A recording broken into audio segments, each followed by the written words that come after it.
GL update में आपका स्वागत है मित्रों। इस वीडियो में हम लोग AIIMS नॉर्सेट के लिए जो है डॉक्यूमेंट वेरिफिकेशन के लिए कौन कौन से डॉक्यूमेंट अपलोड करने हैं, जो कि नर्सिंग ऑफिसर के पद के लिए कौन कौन से डॉक्यूमेंट जो है कि रंगीन करने हैं, कि ब्लैक एंड वाइट करना है, फ़ोटो कितना अपलोड करना है, कौन कौन से डॉक्यूमेंट अपलोड करने हैं, इसके इंस्ट्रक्शन को देखेंगे। साथ ही आपको जो है कि AIIMS 2023 ज्वाइनिंग लिस्ट से संबंधित महत्वपूर्ण जो जानकारी है उसको जो हम लोग चर्चा पर चर्चा इस वीडियो में करते हैं। साथ ही हमारे वीडियो के डिस्क्रिप्शन में लिंक है हमारे टेलीग्राम चैनल का, वहाँ से आप जो है AIIMS 2023 ज्वाइनिंग लिस्ट प्राप्त करके देख सकते हैं। साथियों, ऐसे ही नर्सिंग जॉब्स की महत्वपूर्ण अपडेट के लिए चैनल को सब्सक्राइब कीजिए। आइए हम लोग जो है डॉक्यूमेंट वेरिफिकेशन नर्सिंग ऑफिसर के संबंध में महत्वपूर्ण जानकारियों को देखते हैं। इम्पॉर्टेंट नोटिस में दिया गया है, यह परिणाम अनंतिम है और सभी एम्स के लिए विज्ञापन अधिसूचना संख्या 146/2023 दिनांक 5/8/2023 सूचना संख्या में निर्धारित पात्रता शर्तों के सत्यापन और पूर्ति के अधीन है। रिक्वायरमेंट 15/2023 भर्ती सेल 1 दिनांक 8/8/2023 4 केंद्रीय सरकार के लिए अस्पताल NITRD के लिए नोटिस संख्या अगस्त 2023 दिनांक 5/8/2023 अखिल भारतीय भौतिक चिकित्सा और पुनर्वास संस्थान ALPMR मुंबई के लिए नोटिस संदर्भ यहाँ पे दिया गया है 25/8/2023 विज्ञापन सूचना संख्या NEIGRHMS शिलांग के लिए यहाँ पे 25/8/2023 चित्तरंजन राष्ट्रीय कैंसर संस्थान और जो है कोलकाता के लिए नोटिस संख्या यहाँ पे दिया गया है 31/8 के बाद नोटिस शुद्धिपत्र परिशिष्ट यदि कोई हो, जैसे कि वेबसाइट पर प्रकाशित किया गया और पंजीकृत ईमेल या मोबाइल नंबर पर ईमेल SMS द्वारा भेजा गया संचार। दूसरे पॉइंट में दिया गया है संस्थान का आवंटन नॉर्सेट 5 स्टेट सेकंड रैंक के आधार पर योग्यता के क्रम में किया गया है।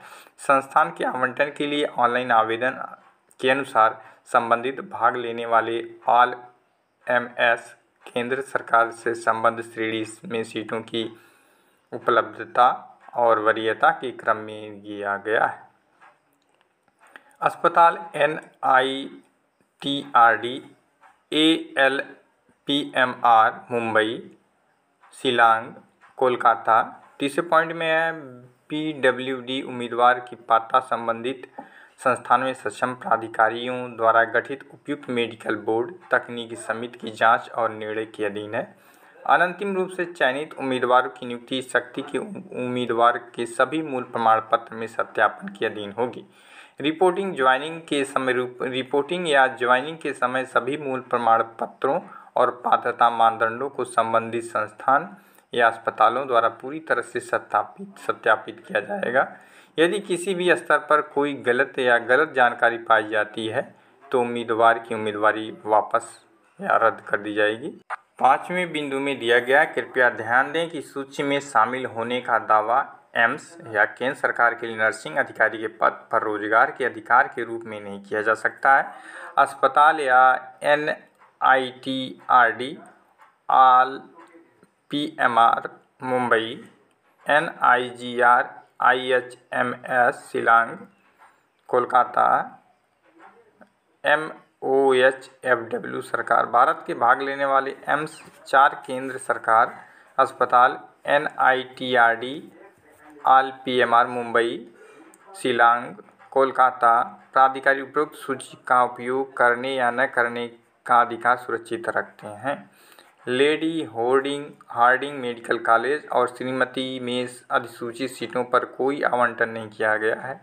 संबंधित सक्षम प्राधिकारी द्वारा सीटें वापस लेने के मद्देनजर सुचिता कृपलानी अस्पताल क्रमांक 178/2023 दिनांक 22 सितंबर 2023।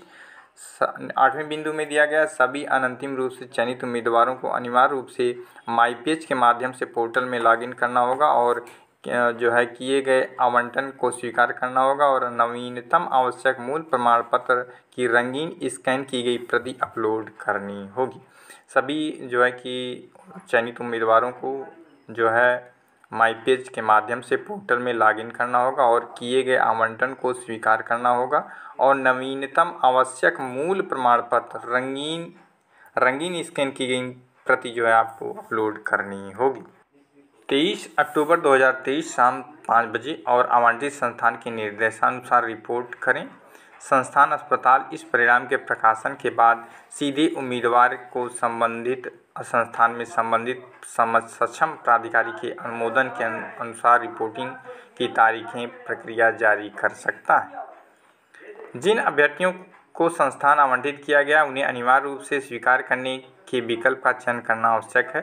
संबंधित द्वारा अधिसूचित कार्यक्रम के अनुसार संबंधित आवंटन संस्थान की सीट और रिपोर्टिंग का पेशकश की जाएगी।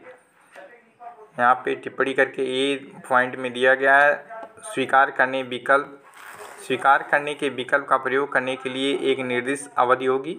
स्वीकार करें और आवंटित संस्थान में रिपोर्ट करना और शामिल होना चाहते हैं। यदि किसी उम्मीदवार का किसी भी एमएस या अस्पताल में एक पद की पेशकश की जाती है और वह महत्वपूर्ण तिथियों लिंक में निर्देश समय के भीतर उपरोक्त विकल्प का उपयोग नहीं करता है तो उसे उम्मीदवार द्वारा किसी भी प्रस्तावित संस्थान को स्वीकार करने से इनकार माना जाएगा। इसके लिए उम्मीदवारी रद्द कर दी जाएगी। उपरोक्त विकल्पों में का उपयोग दी गई तारीखों के भीतर सक्रिय रूप से और सावधानी से किया जाना चाहिए, अन्यथा प्रस्ताव समाप्त हो जाएंगे और सभी प्रस्तावित सीटें जब्त कर ली जाएंगी और किसी भी एम्स या अस्पताल में पद से उम्मीदवारी को स्वीकार करने से इनकार करने और वापस लेने के बराबर माना जाएगा। स्वीकार करने की जो निर्दिष्ट तिथि है वह 17 अक्टूबर 2023 से 23 अक्टूबर 2023 शाम 5 बजे तक है।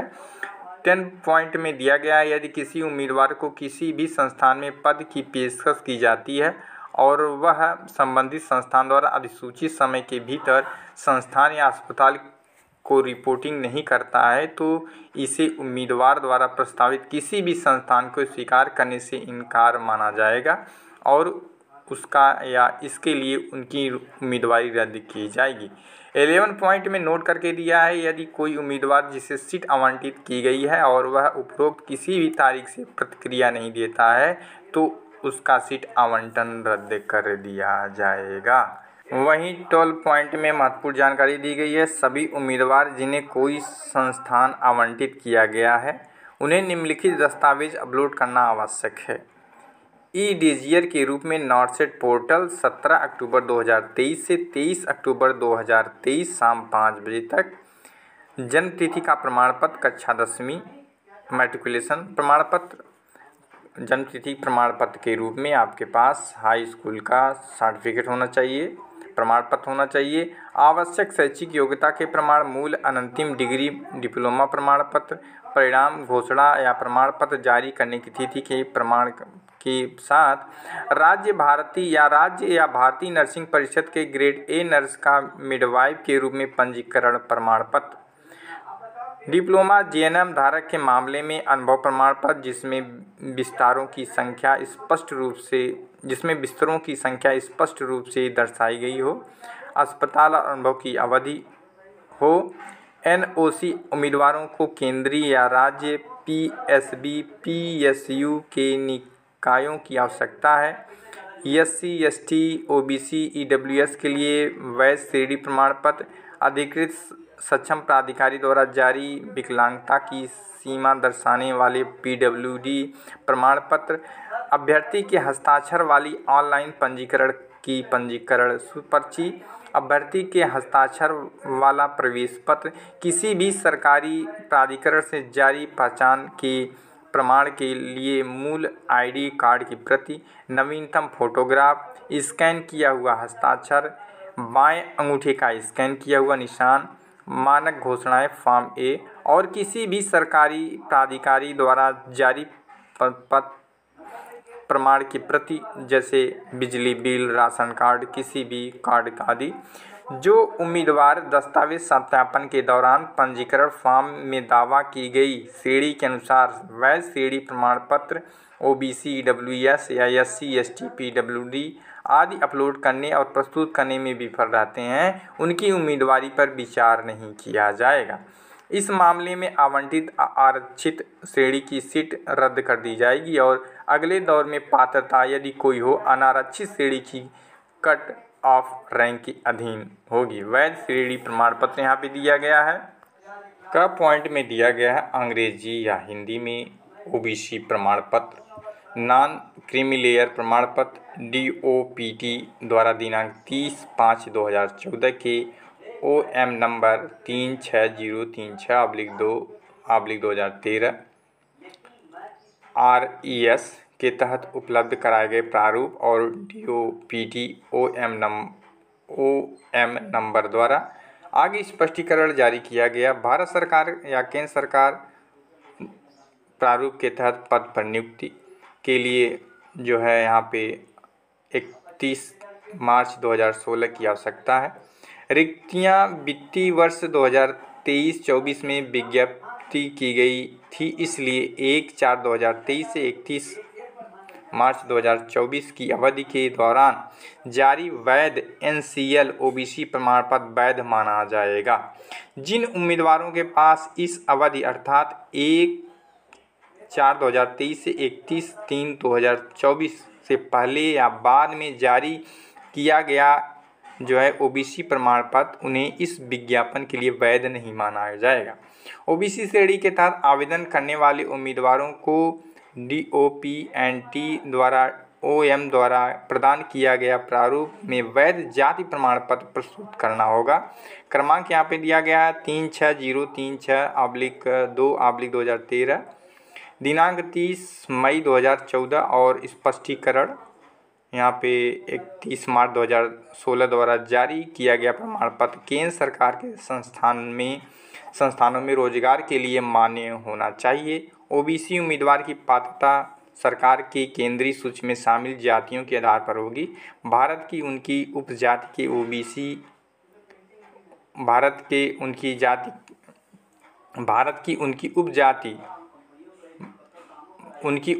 की OBC की केंद्रीय सूची में प्रविष्टियों के साथ मेल खाना चाहिए, अन्यथा OBC उम्मीदवार के रूप में उनकी उम्मीदवारी पर विचार नहीं किया जाएगा। OBC प्रमाण पत्र में स्पष्ट रूप से दर्शाया जाना चाहिए कि आवेदक क्रीमी लेयर से संबंधित नहीं है।